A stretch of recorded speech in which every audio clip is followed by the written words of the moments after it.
Hello বন্ধুরা, কেমন আছো সবাই? দেখো, আজকে আমি তোমাদের জন্য নতুন একটা রেসিপি নিয়ে চলে এসেছি। আজকে আমি বানাচ্ছি কাঁচা মুগ ডালের কারি। তার জন্য কাঁচা মুগ ডাল প্রথমে সেদ্ধ করে নিয়েছি। এবারে দেখো, কড়াই তেল গরম করে রসুন বাটা দিয়ে দিয়েছি। রসুনটা একটু ভাজা ভাজা করে নিলাম। দেখো, এবারে পেঁয়াজ কুচি দিয়ে দিলাম। পেঁয়াজটাকেও ভালো করে ভেজে নেব।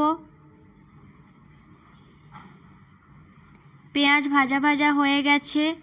এবারে কাঁচা লঙ্কাটা দিয়ে দেব। 4টে গোটা কাঁচা লঙ্কা দিয়ে দিলাম।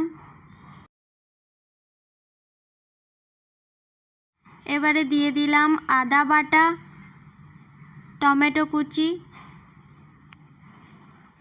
এবারে মশলাটা কষিয়ে নেব।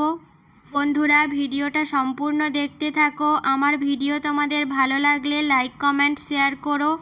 আর আমার চ্যানেলে আরও নতুন নতুন ভিডিও দেখার জন্য চ্যানেলটাকে সাবস্ক্রাইব করে দিও। দেখো, এবার হলুদ গুঁড়ো দিয়ে দিলাম, লঙ্কা গুঁড়ো দিয়ে দিলাম,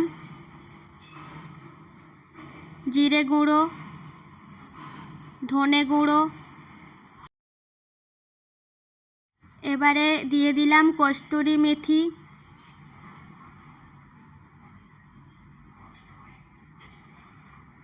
পরিমাণ মতো লবণ। এবারে মশলাটা ভালো করে কষিয়ে নেব। আমি মশলাতে সামান্য পরিমাণে জল দিয়ে মশলাটা ভালোভাবে কষিয়ে নিচ্ছি। দেখো, মশলা কষানো হয়ে গেছে, মশলা থেকে তেল ছেড়ে দিয়েছে। এবারে আমি সেদ্ধ করে রাখা কাঁচা মুগ ডাল দিয়ে দিলাম।